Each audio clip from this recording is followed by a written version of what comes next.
Yo guys, so share ko lang sa inyo yung mga weights ko.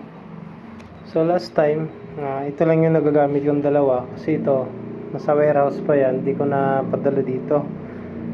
And then kahapon, ay nakarang araw pa, is pinadala na yan.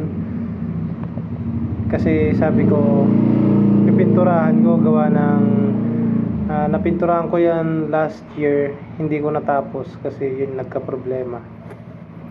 Kaya ayun, kanina pininturahan ko yan.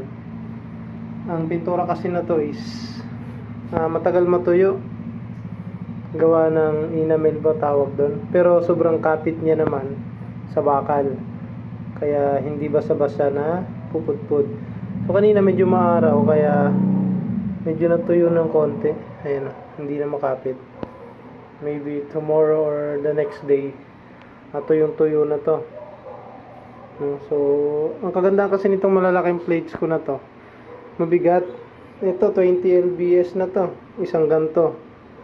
Isang 20 lbs ata nasa 9 kilos, hindi ako nagkakamali na 20 lbs 20, so 40 na to. Ito 15, 15, 30, diba? Tapos ito 10 lbs, so sobrang bigat niyan, yung anim na yan. Tapos meron ditong walang kapares, ito, ayan, 10 lbs naman to, mabigat din, kahit ganito lang, no? 10 na yan. Ayan. Tapos ito 25 lbs, 25. So yan lahat ng mga plates ko. Ayan. So solid na yan. Pag binench press ko na to lahat, total of 65 kg ata. Sobrang bigat na yan, ibe-bench mo.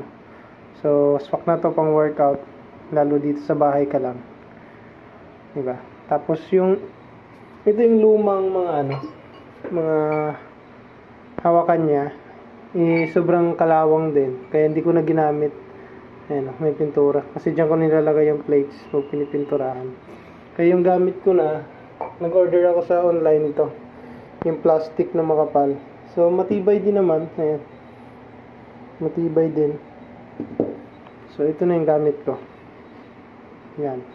Sa long bar naman, ganito yung luma ko. Ayan, sobrang kalawang na kasi matagal na na-stock to, hindi ko rin napinturahan.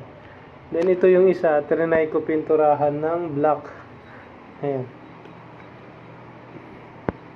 So medyo basa pa yan.